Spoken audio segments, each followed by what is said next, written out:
네, 글로벌 비트 시작합니다. 최근에 글로벌 경제 동향을 보면 어제 일본 증시가 장중, 또 종가 모두 사상 최고치 흐름을 나타냈고요. TSMC를 품은 대만 증시도 사상 최고치 흐름, 우리 증시도 좀 뒤따라가려고 움직임을 보이고 있습니다. 반면에 지금 미국 증시는 파월 의장의 발언을 앞두고 다소간을 쉬어가는 모습을 보여주고 있습니다. 간밤 미 증시 전반적으로 좀 조정이 나왔는데요. 서영 앵커와 함께 특징주들은 어떤 것들이 있었는지 함께 짚어보시죠. 네, 간밤 뉴욕 증시는 고점 부담에 살짝 흔들리는 모습을 나타냈는데요. 어떤 일들이 있었는지 핀비즘을 통해서 확인해 보도록 하겠습니다. 먼저 M7 종목들 흐름부터 살펴보겠습니다. 애플부터 확인해 볼게요. 애플 주가 2.5%가량 하락 마감을 했습니다. 애플은 유럽에서 과징금 폭탄을 맞으면서요. 주가가 하락세를 나타나게 됐는데요. 애플은 반독점법 위반 혐의로 과징금을 물게 된 겁니다. 스포티파이가 제기를 했던 음악 스트리밍 서비스 관련 문제 때문이었는데요. 그동안 과징금이 여러 번 있기는 했지만 이번이 조금 규모가 컸다고 합니다. 월가 내에서도 애플에 대해서 좋지 않은 전망들이 좀 나오면서요. 애플의 하방 압력을 좀 가했는데요. 골드만삭스는 애플을 선호 종목 리스트에서 빼버렸다고 합니다. 올해 들어서 애플 주가 5%가량 하락하면서 흐름이 그렇게 좋지는 못했는데요. 앞으로 이 지지부진한 모습을 계속해서 이어가게 될지 아니면 다시금 상승할 수 있을지 기대되는 부분입니다. 엔비디아도 한번 확인해 보도록 하겠습니다. 엔비디아는 약 4%가량 상승하는 모습 나타냈습니다. 시가총액 2조 달러를 돌파한 이후로 계속해서 고점을 높여가는 모습인데요.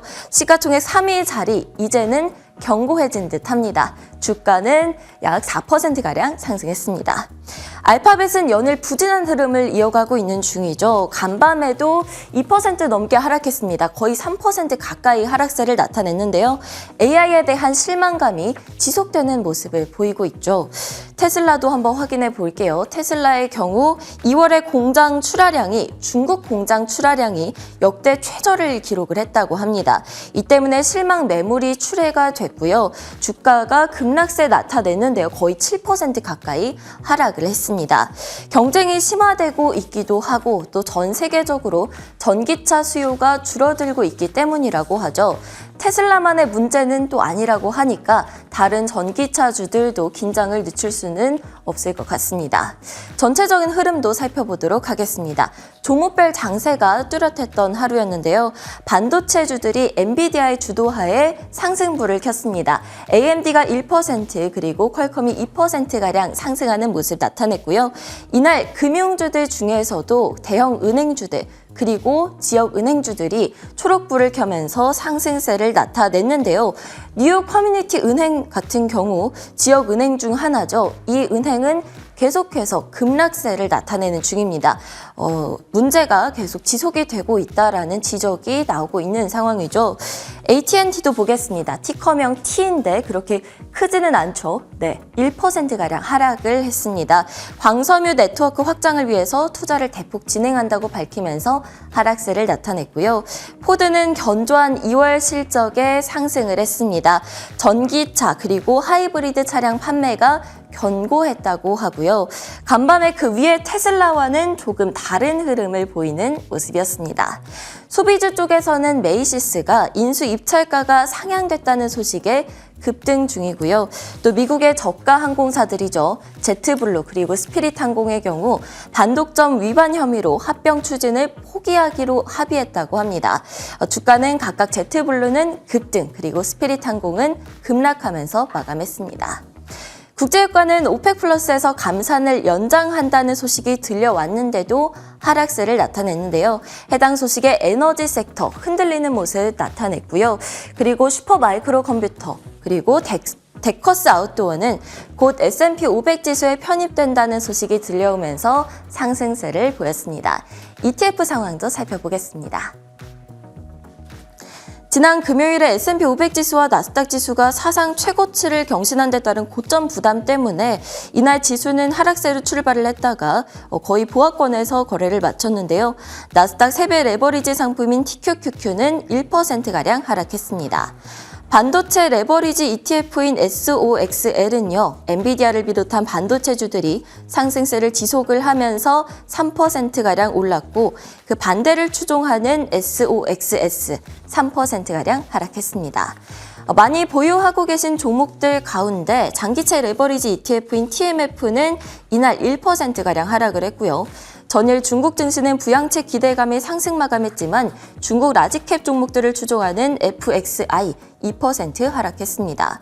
그리고 비트코인이 개당 6만 6천 달러를 돌파를 하면서 사상 최고치에 다가서고 있죠. 이 때문에 비트코인 관련주들이 일제히 급등을 했고요. 관련된 ETF들도 모두 올랐는데요. 그레이스케일 비트코인 트러스트 GBTC는 7%가량 급등했습니다. 종목별 ETF별 상황 살펴드렸습니다. 네, 주요 외신 헤드라인도 짚어보겠습니다. 간밤에 헤드를 장식했던 내용들. 첫 번째 기사는 도널드 트럼프, 지금 현재는 후보, 전 대통령 관련한 이야기인데요. 어떤 소식 나왔는지 잠시 후에 차근차근 짚어보겠고요. 그리고 연준 인사들의 발언도 역시 또 추가가 됐습니다. 함께 짚어보시죠. 첫 번째 기사는 월스트리트 저널의 기사입니다.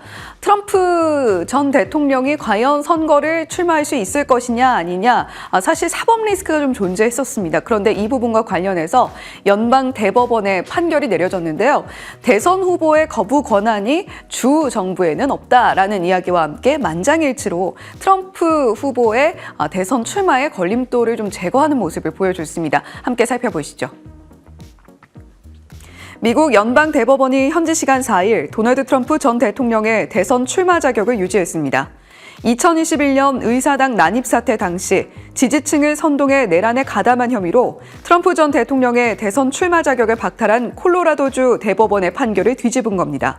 이번 판결은 콜로라도주 등 16개 주 경선이 동시에 치러지는 슈퍼 화요일을 하루 앞두고 공개된 것으로 트럼프 전 대통령은 3일 워싱턴 DC 공화당 프라이머리에서 니키 헤일리 전 유엔 대사에게 처음으로 패배했지만 이르면 이달 중 공화당 대선 후보 확정을 위한 대의원 수를 확보할 전망입니다. 자, 그렇다면 역대 지금 대통령들 모두를 망라한 것은 아닙니다만 선거일부터 그리고 그 1년 후에 S&P 500 지수의 추이를 한번 짚어봤습니다. 오바마 전 대통령 같은 경우는 가장 상승률이 커서요. 35%가량 됐고요. 트럼프 전 대통령 당시에는 24%가량, 지금 바이든 현 대통령 당시에는 살짝 고개를 숙이면서 19%가량의 상승폭을 만들어냈습니다. 조지 부시 전 대통령의 경우에는 오히려 마이너스 16%의 흐름을 보여줬는데 트럼프 전 대통령 그리고 바이든 현 대통령의 이 양자 대결이 점쳐지는 상황 속에서 S&P 500이 계속해서 랠리를 이어나갈 수 있을까? 이 부분이 관건이 될 것 같습니다. 일단 트럼프 전 대통령이 출마를 하는 데 있어서 큰 걸림돌은 넘어섰다라는 평가가 나오고 있는데 트럼프 전 대통령 그리고 현 후보의 민주식이 또 최근에 굉장히 상승 가도를 달리고 있습니다. 지금 아래쪽에 위치하고 있는 펀웨어, 진한 빨간 선인데요. 펀웨어 주식 같은 경우는 이 판결이 나온 이후에 간밤에 80%가 넘게 상승폭을 펼쳐내면서 굉장히 또 큰 상승폭을 기록해줬고요. 아래 밝은 빨간 선으로 보이고 있는 이 주식 역시도 트럼프 밈주식으로 분리가 되면서 10% 넘는 상승폭을 시연해내는 모습도 함께 살펴볼 수가 있었습니다. 자, 이어서 연준의 발언도 체크해 보겠습니다. 간밤에는 하커 총재 그리고 보스틱 총재가 발언을 내놨는데 하커 총재는 금리 정책과 관련해서는 특별한 이야기가 없었고요. 보스틱 총재의 발언 한번 자세하게 짚어보겠습니다. 라피엘 보스틱 애틀랜타 연은 총재가 현지 시간 4일 분기 총재 메시지에서 경제적 고통 없는 물가 안정으로의 복귀는 장담하기 어렵다고 말했습니다. 보스틱 총재는 경제적 고통 없이 물가 안정으로 복귀하는 것은 역사적으로 볼 때 엄청난 성공이지만 승리를 장담할 수 없으며 미국뿐 아니라 세계 경제의 불확실성으로 인플레이션과의 싸움에서 승리를 선언하는 것은 시기상조라고 강조했습니다. 보스틱 총재는 예상보다 높았던 1월 인플레이션을 언급하며 올해 말까지 25bp씩 2번의 금리 인하를 예상하며 인하 후 동결 조치로 시장의 반응을 체크하게 될 것이라고도 덧붙였습니다. 자, 그렇다면 지금 시장 참여자들은 6월 동결 또는 6월 인하 확률을 어느 정도로 보고 있을까요? 지금 현 수준인 5.25%에서 5.5% 수준 35.3%가량의 베팅을 하고 있습니다. 한 달 전과 비교를 해볼까요? 한 달 전에는 금리 동결 확률이 2.5%가량으로 베팅하는 확률로 굉장히 적었는데 그만큼 6월쯤 되면 금리 인하가 들어갈 것이다 라는 시장의 인식이 굉장히 컸던 것이죠. 그런데 그 수치가 상당히 많이 올라와 있고요. 그리고 25bp 인하 확률도 계속해서 내려가고 있는 모습을 보여주고 있습니다. 금리 인하를 계속해서 저울질하고 있는 연준인데 과연 블룸버그 통신과 마켓워치에서 이야기했던 대로 상원과 하원에 동시에 차례로 출석을 해서 파월 의장이 어떤 발언을 내놓게 될지 특히 더 주시를 하셔야 되겠고요. 저희 글로벌식스에서도 계속해서 전해드릴 수 있도록 하겠습니다. 자, 세 번째 기사는 지난주에 미국 시장에 참여한 서학 투자자들이 어떤 종목들을 사고 팔았는지 한번 짚어보는 서학픽 기사입니다. 한 주 동안 또 여전히 AI 수혜주에 대한 랠리가 이어졌는데 약간의 변화가 보였습니다. 어떤 변화가 있었는지 함께 살펴보시죠. 2월 21일에서 27일 사이 서학 투자자들은 9주째 순매수세를 지속한 가운데 주간 순매수 규모는 직전주에 이어 2주째 2억 달러를 넘어섰고 이 중 절반가량이 AI 대장주인 엔비디아에 집중됐습니다. 다만 직전주까지 순매수 상위 10위 안에 포함됐던 AI 서버 제조업체인 슈퍼마이크로 컴퓨터와 영국의 반도체 설계 회사 ARM은 순매수 상위 10위권에서 탈락했지만 이 자리는 반도체 파운드리 사업을 키우고 있는 인텔과 최근 엔비디아의 차세대 AI 칩인 H200에 들어갈 HBM 반도체 양산을 발표한 마이크론 테크놀로지가 차지했습니다. 반면 테슬라에 대해선 매수 규모가 줄었으며 애플은 16주 중 15주 매도 우위를 보였습니다. 자, 그렇다면 구체적으로 어떻게 순매수세, 순매도세가 보여지고 있는지 한번 체크해 보시죠. 여전히 엔비디아에 굉장한 매수세가 집중되면서 이 칸을 한 칸으로 쭉 늘렸을 때는 초과하기 때문에 이렇게 약간 줄였습니다. 반면에 또 하나 주목할 만한 종목이 인투이티브 머신스인데요. 지난주에는 또 민간 달 착륙선에 대한 이야기가 불거지면서 서학 투자자들의 관심도 상당했다는 것을 순매수 상위 종목을 통해서도 알 수가 있습니다. 말씀드렸던 것처럼 인텔이 상위 목록에 들어가 있고요. 지금 5위권까지만 일단 잘라봤는데 그 하단 쪽에 순매수 규모는 많이 줄었습니다만 테슬라가 여전히 목록 안에 있습니다. 자, 그렇다면 순매도 상위 종목을 볼까요? 애플과 AMD가 들어가 있는 것을 살펴볼 수가 있죠. 여기에 앞서서 ARM 같은 종목들도 순매수 상위에서 탈락했다라는 말씀도 함께 전해드렸습니다. 자, 그렇다면 그 자리를 어떤 종목들이 치고 올라왔는지도 함께 보시면 좋을 텐데 대표적으로 슈완 미국 배당주 ETF가 있죠. 배당을 받을 수 있는 종목들, ETF 상품들은 어떤 것들이 있는가에 시선이 상당히 많이 집중했던 지난 한 주였다라고 보시면 될 것 같습니다. 자, 마지막으로 유가와 비트코인 관련 소식 이어서 전해드립니다. 유가는 1.4에서 1.5%가량 하락하는 흐름을 보여줬는데요. 오펙 플러스에서 2분기까지 감산 연장한다라고 이야기를 했음에도 불구하고 올해 미국이 한때 굉장한 추이를 겪었음에도 불구하고 그 추이가 빠르게 누그러지고 있습니다. 이에 따라서 유가가 이에 영향을 받았다라는 로이터 통신의 분석이고요. WTI 원유 선물 78달러 후반선에서 브렌트유도 살짝 내림세를 보였지만 여전히 높은 가격에 거래가 되고 있습니다.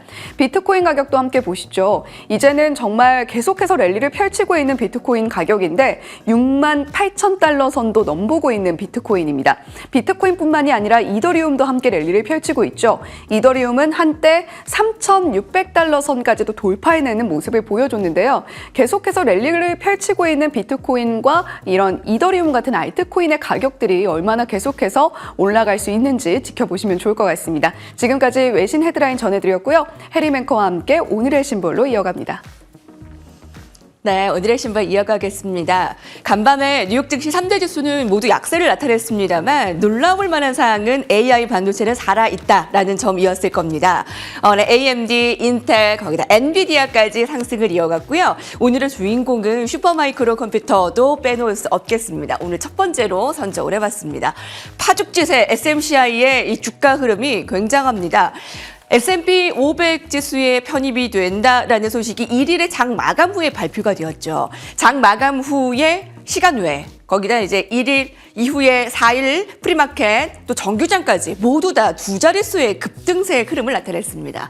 자, 오늘도 정규장에서 25%나 상승해 1,132달러까지 치솟는 모습이었고요. 현재 속해 있는 S&P 400 지수 편입 종목을 넘어섰고요. 시총을 압도하는 모습이었고요. 이제 18일부터 편입될 S&P 500 지수 안에서도 시가총액 상위권에 위치가 되어 있습니다. 시총이 하루 만에 504억 달러에서 640억 달러 수준으로 폭등하면서 최근에 치고 올라오고 있는 SMCI 지금 증권사의 평가는 어떨까요? 골드만삭스에서는 SMCI 투자 의견을 좀 중립으로 잡았습니다. 목표가를 941달러를 제시를 했고요. 높은 성장세가 좀 이미 주가의 대부분이 반영된 부분을 꼽았습니다. 지금 풍견상을 나타내고 있는 AI 반도체를 엔비디아, AMD 등에서 안정적으로 공급을 받아 AI 서버를 제공하고 있지만 경쟁업체, 텔, 시스코 등 AI 서버 공급 확대로 경쟁이 심화될 것이다 라고 보고 있고요. 골드만삭스는 좀 중립으로 냈지만 앞서 로젠블라트에서는 목표가를 1,300달러로 높게 잡고 있다는 점도 양측에서 살펴봐야 되겠습니다. 다음은 테슬라입니다. 주가가 약세 흐름을 오늘 두드러지게 나타냈습니다. 7%나 급락을 하면서 마감이 되었는데요. 지난달에 중국의 출하량이 작년보다 19% 감소, 2월에 중국의 6365대의 출하, 1년여 만에 가장 낮은 수준의 출하량을 나타냈습니다. 직전 달보다는 16%, 전년 동월 대비해서는 19%나 감소한 건데요. 보통 춘제가 낀 날은 출하량이 좋지는 못하지만 그래도 중국의 전기차 시장에 성장세 둔화를 보여주고 있다고 분석하고 있습니다. 자, 중국에서의 분석 업체에 따르면 주요 전기차 제조업체들의 가격 인하가 나타나면서 소비자들이 좀 구매를 좀 연기하고 있다라고 좀 분석을 하고 있고요. 거기다 비아드 등 현지 경쟁사들 압박이 더 증가하고 있다. 자, 테슬라는 최근에 좀 보수적인 성향이 더 강해지고 있습니다. 오늘의 신보리였고요. 바로 이항용 위원과 만나보도록 하겠습니다.